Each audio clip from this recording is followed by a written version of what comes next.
ఈ ఉదయకాలమున మనము బైబిల్ తెరచినట్లయితే నిర్గమాకాండము 2వ అధ్యాయం 23వ వచనమును ధ్యానం చేద్దాం.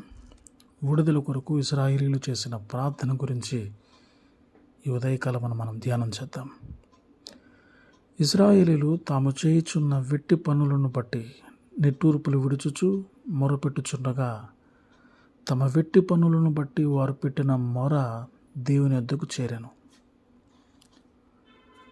దేవుడు అబ్రహాము గారికి తెలియజేసిన విధంగా నీ సంతతి వారు తమది కాని పరదేశమందు నివసించి ఆ దేశపు వారికి దాసులుగా ఉందరు. వారు 400 ఏండ్లు వీరిని శ్రమ పెట్టుదురు. వీరు ఎవరికి దాసులవుదురో ఆ జనమునకు నేనే తీర్పు తీర్చుదును. తరువాత వారు మిక్కిలి ఆస్తితో బయలుదేరి వచ్చెదరు.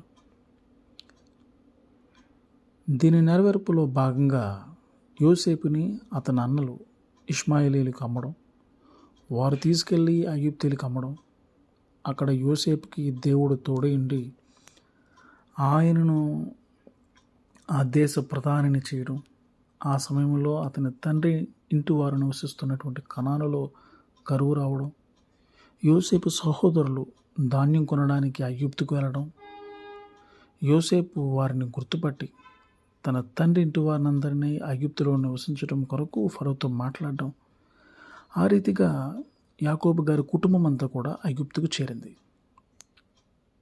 యోసేపు గారు జీవించి ఉన్నంతకాలం సమృద్ధి సమాధానంతో గడిచాయి. ఇశ్రాయేలీయులు విస్తారంగా దేశంలో విస్తరించారు. ఇలా సంవత్సరాలు గడుస్తూ ఉండగా యోసేపు అతని సహోదరులందరూ మరణించారు.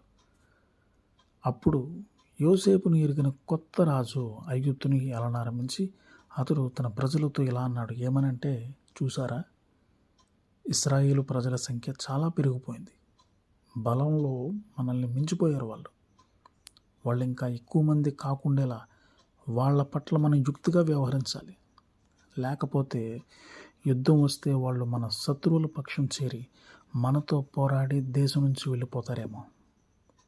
అందుచేత వాళ్ళు ఇశ్రాయేలు ప్రజలను భారాలతో అనగతొక్కే అధికారులను వారి మీద నియమించారు. ఈ విధంగా వాళ్ళు ఫరో కోసం సరుకులు నిలువ చేసే పట్టణాలను కట్టించారు. అవే పీతోము, రామ్సేస్. అయితే ఈజిప్టు వాళ్ళు వారిని అనగదొక్కే కొలది ఇశ్రాయేలు ప్రజ పెరిగి వ్యాపించారు. కనుక